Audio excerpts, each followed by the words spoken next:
So should we start? I'm sure we're supposed to start. Alright. It's unfortunate. You started this whole thing. You fine. Well, you agreed to be on it. I didn't. I just got put on it. Because you're so special and popular. Is that why you're sitting so far away from the other people? Yeah. I don't want to catch what they've got. Happiness, annoying. Apparently it's contagious. So, welcome to the business side of Making Comics panel. This is part 2 from the artistic side we had yesterday. If you missed that one, I'm going to be posting that one and another panel that pretty much most of us did yesterday as well online at webcastspeaking.com in case you missed it. But we're going to go ahead and reintroduce ourselves in case there's people that have not seen the previous panels. Starting at the way left, we have... Randall Milholland, I draw a comic called Something Positive. This looks great on camera. Every time Randy introduces himself, take a drink.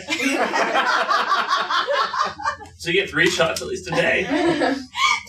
I'm Lee. I draw the webcomic Godseeker. This empty chair will be occupied by my wife Lisa, who writes Godseeker in a little bit here. I am the Gerbil. I draw a scribble doodle comic called Cordy Subs Tickles. Okay. I'm Fess. I do working on a webcomic called Ardra at ardracomic.com, and of course, most people know me from the Webcomic Beacon podcast that I've been doing for over 5.5 years at webcomicbeacon.com. And through that, I have amassed my own experiences as well as interviews with quite a number of web cartoonists. So there's been a lot that I have gleaned over the years. So. Should we maybe start off by finding out what these people actually think they're going to get out of this? Maybe ask them what they want to know? That is an excellent question. What Put no responsibility on the audience. Audience participation points. Is there anything in particular you guys are hoping to get out of this? Any questions or general areas of discussion that made you get up here at a reasonable hour? Well, is anyone here doing their own webcomic right now? Oh, not currently online yet. Okay, so they're wanting to do their own comic. Okay, so most of you either are going to hoping to do a comic. So, alright. So, do you have any particular questions, or are you just hoping that we'll say something useful? Yep. Yeah, pretty much. All right. I think, yes. Do any of you guys have business licenses, or is that just stuff too much? I have a tax ID. Yes. I have a limited liability company. I'm sole proprietorship, but I have definitely done license. And actually, when I go to other cities, like where I'm a guest, I will do my best to find out the tax information. But some states don't care. Some states, like California, to do a convention, you have to have an ID there. In fact, like at San Diego Comic-Con or large conventions, they'll send someone around to tables to say, all right, show me your tax ID. Seriously? Oh, yeah. Because San Diego Comic-Con wasn't expensive enough already. Well, it's the state. They have no control over it. And it's understandable because they don't get, people come in. It's a state that needs, yeah. I now have a permanent tax license in California. So if I have a year where I don't do a convention, I still have to file my, I made no money in your state, go to hell. But, so, it's one of the things where you need to check it. And actually, if you do a show in the state of Kansas, they will have someone who will show up to the show and give you your tax ID for that show. Seriously? Right there. Yeah. Really? Well, service, nice. I will say, for those of us who weren't sudden overnight successes, that's fine. I'm paying my bills. Yeah. Haters gonna hate. Mm-hmm. Whatever. Yeah, I hate you. That's why we went out to dinner. No, that made it sound like we're on a date. With your wife. It's a special kind of date. And I was there too, just watching. Someone was there. It was there. We updated for several years before we actually made enough money or were going around enough to need a tax ID. I think this is the, let me see, like 3rd or 4th year we've been updating, and this is the first year we're getting a tax ID. Just because most people find they don't make a whole lot of money, and in Minnesota I think you have to make, what, how many hundreds? $600? I think it's $600. Before you actually need to get taxed on it. Mm-hmm. Most people don't make that in their first year with a webcomic. Not by a long shot. And when we say tax, we mean it's like, you know how businesses have to take part of your paycheck for Social Security? Mm-hmm. Those are the types of taxes that you have to start paying in. Now, I have a limited liability company, and it's a sole proprietorship limited liability company because that's just how it works in Minnesota. So so what is particularly your title? Because I'm assuming that both you and Lisa are in it together, sort of thing. So it can't be a sole proprietor, so it's a little bit more complicated. We are registered as a company. We're in Terrorbank Studios. Oh, okay. So that's how we're. Yeah, it's there's if you're in Minnesota, there's a fair amount of information online, and I didn't have too much trouble with it though. I think maybe as a side note, maybe as a Black Hatters, we're a part of the Black Hat Collective in Minneapolis, a part of the GPS, the Geek Partnership Society, and maybe we should put together something and post about it. You feel free. Okay, well, we'll look into that, but so I'm a sole proprietor, so I don't need to have a tax ID. All I need is my Social Security number, and then it goes on the same thing. I had to file a Schedule C. And every other fucking schedule with it. SC. Just a C and a C1. I just have seen. I got H&R Block. Granted, that cost me $300 to file my taxes, but I want to do it right. Yeah. And apparently, I kind of did things wrong. If you're going to like say, hey, I'm a company, and you're going to start claiming expenses. You have 3 years to start making a profit before they go, you're not a company, you're doing a hobby. So there's a whole mess of stuff. You always want to take all of your high expenses in your first year. Like, I'm claiming my computer, I'm claiming this software. You claim thousands of dollars in that, just so you don't have to worry about it later. I kept spacing it out because I'm dumb, and I had no idea what I was doing. Pick up a book about doing small businesses and such, read up. See, I actually deliberately made it stay a hobby for as long as possible. I just jumped into it because I didn't know. Yeah. I wanted to do it all the right way. There is a file on your regular 1040 that says income other. And that's where you put your extra income from your hobby stuff. This is the most boring panel ever. No, it's very important. It's you don't want to get in trouble. This is the shit that we hate doing, and it's most of our job. I hate to say it. A couple weeks ago when it was all the taxes were getting filed, I had so much fun watching all the web cartoonists who make more money than me pulling their hair out over their taxes on Twitter.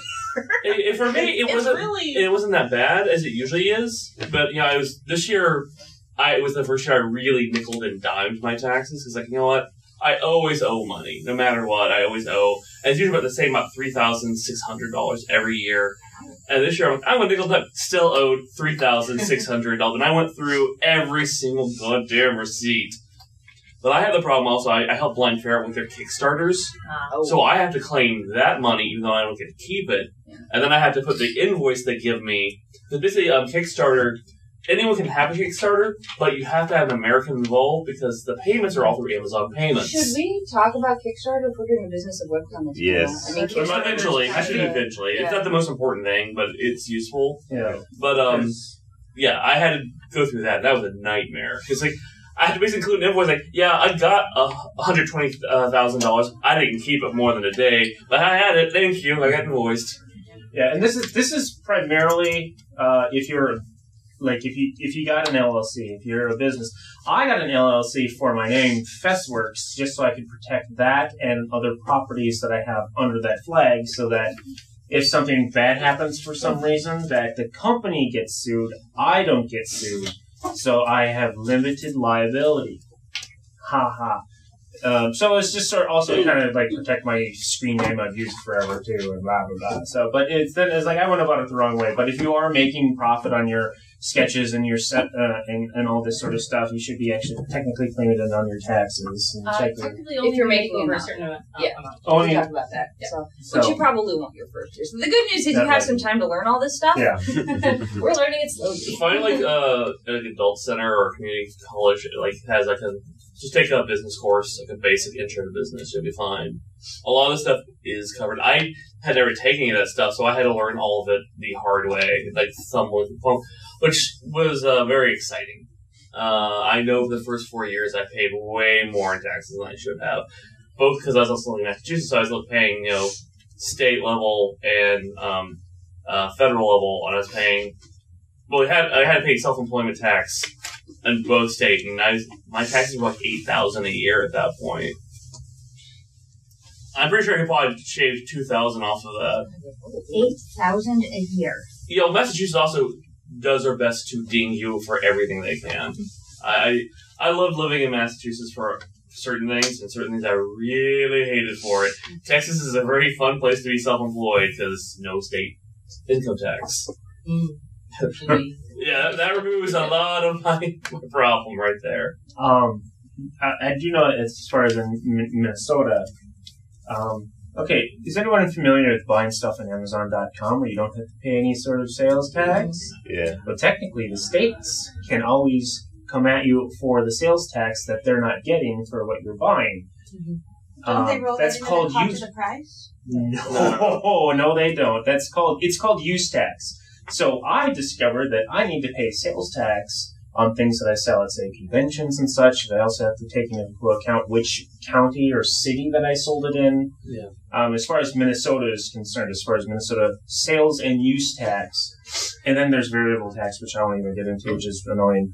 But if you bought X amount of dollars, and I think it's $750 or more worth of stuff from, say, sites that don't collect the sales tax for the state you're in, you are technically supposed to pay that. And while I could just I didn't buy anything, I'm a company and I don't want to get in trouble, so I have to go through my Amazon thing every year and figure out what the sales tax is on the things that qualify for sales tax anyway. Okay. And I pay that in. You know, pay Is this use tax. Like for things you use for your business? No, it's just in general as a person. I've never bought that much from anyone anyway, so. Oh, well, if you buy look, I bought a laptop, they didn't charge me the sales tax for it. Oh, I just bought $1,000 Photoshop program. I always buy that stuff local, so I guess that's why I've never had to do it. I'm like, do I need to? Oh no! Every supply I buy in the areas. I do it out of my heart just stopped, basically. Like, oh god, is that one thing I'm supposed to be doing? Tax evasion. What do you mean you do it out of paranoia? As in, it's like, if I didn't have the company, would I go out of my way to pay this use tax? Probably not, but. Okay.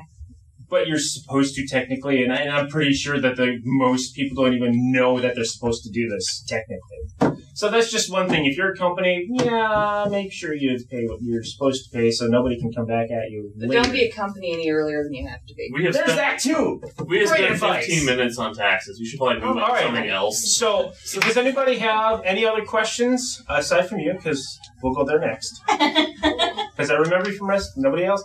All right, now you asked about Project Wonderful advertisements yesterday. Yeah. And just to recap for some of the people that weren't here yesterday, Project Wonderful is very awesome. Just go to projectwonderful.com. You learn about it. Very easy. Anybody can put an ad on their site or bid on an ad on a site that has Project Wonderful. Very versatile, very useful and if you have Comic Press, small you don't budgets. need to know really anything. Or WordPress. It's pretty easy. Yeah, you pretty much go to the Project Wonderful website and you give them the address, and I mean it's a couple clicks and then boom, you have an ad box on your page.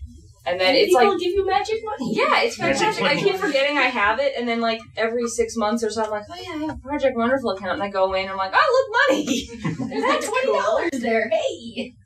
Now, what is Project Wonderful? It's an ad bidding site, basically.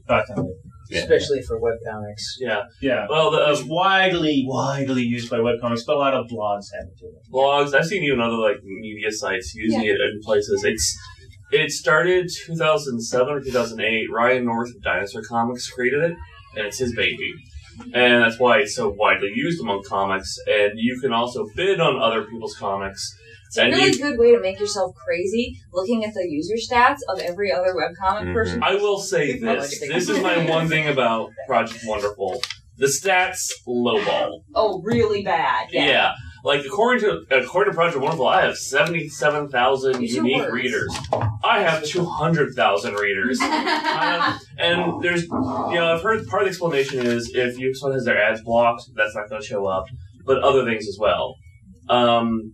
But you can look through and see who has the most page views. You can search by genre of website. So, say if you're doing a comic that's about sports, you can look for what sites do they have that are centered on sports.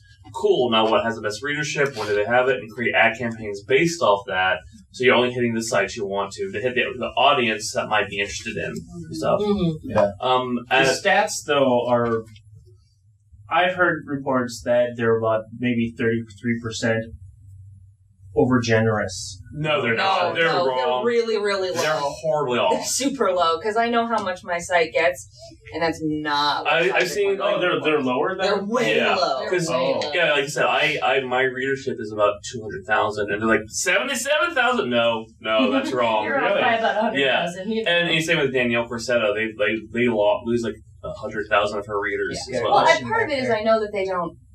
I assume you're coming in from a feed that they're not catching you. And I get half my readers are through feeds. Well, there's that. I mean, there's all kinds of reasons why the code can miss you. Yeah. I mean, I'm not trying to knock Ryan because it's still an amazing site. Oh, but if you're going to use it to track your statistics, don't. No. Google Analytics works much better. Yeah. Google Analytics. Mm-hmm. But I know people who have tried to track their readership through it, and I'm like, no, don't do that. You're going to cry every night. It's going to make you sick. Because I once made the mistake of looking at it, and for a second, I'm like, oh, wait, that's wrong. That's completely off. Where'd all my readers go? I was like, did I make everybody mad last night? Because there was a kitty comic the day before. Fuck cats, the internet hates them. I was the tipping point. All right. So before we go to somebody else had a hand on the back, you had a question yesterday, so we're going to start with you for what you wanted to know. It's not about Project Wonderful, it's more about advertising. Okay. So I understand you have a fantasy comic, is that? Yes, that's right. Okay. I was wondering what general advice would you give about doing an ad for a fantasy comic? Okay. Well, one thing that... Okay, I have not done a ton of advertising on other people's sites because I'm a cheapskate. Yep. Okay. We'll just say that right off the bat. You mean I'm poor. a cheapskate. I'm actually not that poor, but I am a cheapskate. Whoa. Who's bragging now? I'm just saying I got my mad social worker money. Raking it in. Up there with the public school teachers, right? That's right. Tipping at the stage. No, actually less than a public school teacher still. But compared to other webcomics people, you know. I went to this for the money. The main thing that I looked at was actually the type of storytelling more than the genre. Yeah. I got a really good response when I was advertising through the Less Than Epic Adventures of TJ and Amal, which is a really slice of life romance comic. But it's got really pretty art, which, okay, I'm just going to go ahead. I think my art's pretty good. So it's people who are art-based, who want a slow build, who are very character-driven. So that's what I was looking for when I thought, okay, I'm going to advertise with these guys. Skin Deep, which is a fantasy comic, again, fairly slow build.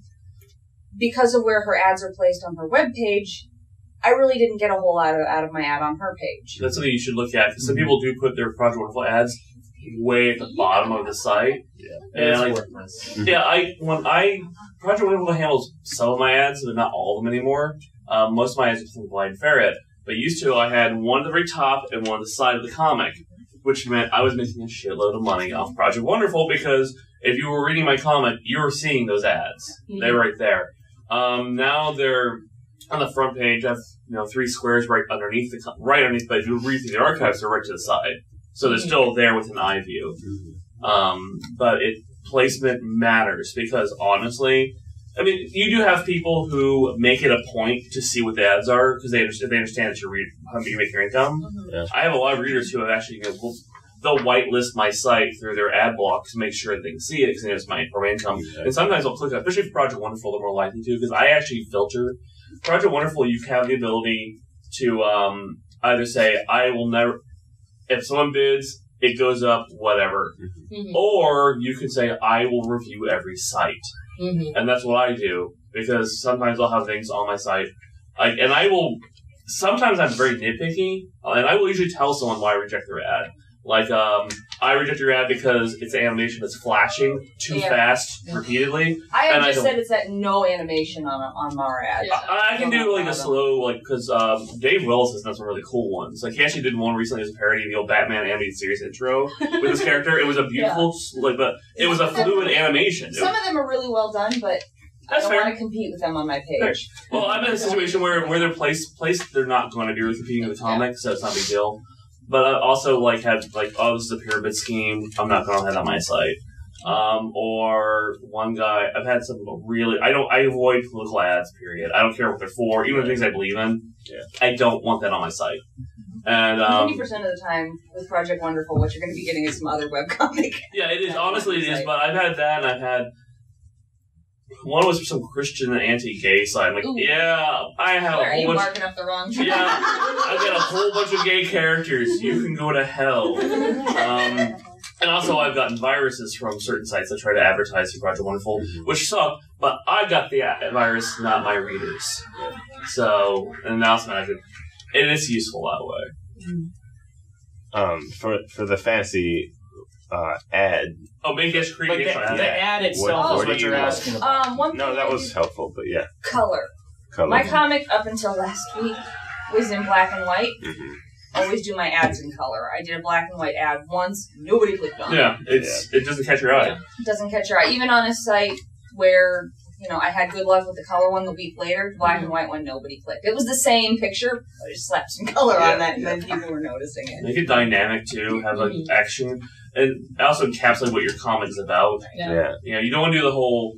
What's that stupid game that's on every site, and it's something boring trade game, really lady dress, one bikini, and it's they've been doing it for years, and their game has absolutely nothing to do with, and it's just every weird sex innuendo they can throw in there, and it has nothing to do with. It's don't do shit like that. I've seen people try to mimic that, and because I do view all the comics or other ads, I'm like, oh. This is a porn comic? What the fuck? It's I've seen people, ever seen those, you can lose your belly fat sort of thing, they got the shrinking animation? I've seen people do parodies of that, and that's been fun. Oh yeah. I lost 20 pounds in 2 days when a lion bit my leg off or something. Yeah. That was funny. I clicked on that one. Yeah, parody things is fun, but here's one thing you never do. Never ever have an ad that says, oh, this is a sucky comic. You should check it anyway. No, it's no. It's dead, it's tired, it's boring. And you know what? I'm not clicking on it. Modesty has no place in advertising. No. You have to be your own biggest fan when it comes to your comic, promoting yourself. I'm not saying you should go, this is better than all the other shit out there. But you have to be... Don't do that either. Yeah, because someone will read it and go, no, it's not, and then, it's just downhill. Yeah. But you need to, promote it. The ad doesn't say, this comic's great! But it should be, very dynamic, action, encapsulate. Basically, choose your best panel, and you're always the best character, or even if they put a little joke in it, something that catches and makes them go, oh. If your comic's funny, because I had some funny ads, and then I realized but the people who are clicking on that ad are looking for a comic that isn't there. Oh yeah, because our comic isn't funny, so I need to make an ad that's actually going to not just get clicks. But it's going to bring people who, once they get to the site, are not going to be disappointed. They'll actually be pleased with what they found. Hence why, with a few comics, as I've done, alright, here's a panel of a specific joke that is very crass. There you go. It also warns people not to come to my site if they're not going to enjoy it. Yeah. You said that... go ahead. We had somebody back there. Sorry? Well... You already answered my question about the readership and Google Analytics, kind of, but the core question was, how do you measure readership? How do you measure? There's no precise way. That's what I was. That's what. The best way I would say is if you can look what the hits on your site, like if you're using Google Analytics, what the hits on your site are per update, or average out your updates and your uniques. Average your uniques per week to give a general idea what your flow of readership is. How do they filter out worms? Just to get a general flow of what your readership is and assume some percentage of difference. I mean, if you're not at least 10,000 unique readers, you're not really... At 10,000, I would say, is the bare minimum to be starting to get to a point where you're sort of mid-tier. And that's the lower mid-tier. The truth is, there's no perfect way to know the exact number of readers you have. Being a webcomic artist is kind of like you're standing on a stage and telling a story, and you can kind of hear that there's people out in the audience, but the stage lights are in your eyes and you can't actually see them. Unless someone's heckling. I always lowball against my uniques by a lot. And also, I'm in a situation where my readership, I have to go by month uniques, and I compare them. Yeah. Because my readers, you should check my comic every 3 days. I update 5 days a week. Yeah, most of my readers check once a month and then do a month because we have a long-form comic, so it's easier to read that way. Yeah. So I would also look at what is most important, I would say, are how many active readers you have. As in, the ones, if you have a good variety of people that are commenting, and you're having discussions between themselves, I have things. I have a certain number of them that are registered on my site. No. Actually comment. Well, hold up. That's only if you have your comments in it. Yeah, because I don't have comments on my site at all. It's a tool that I would find useful if you got, but it's kind of hard to tell. Do you have a forum? No, I got rid of my forum years ago.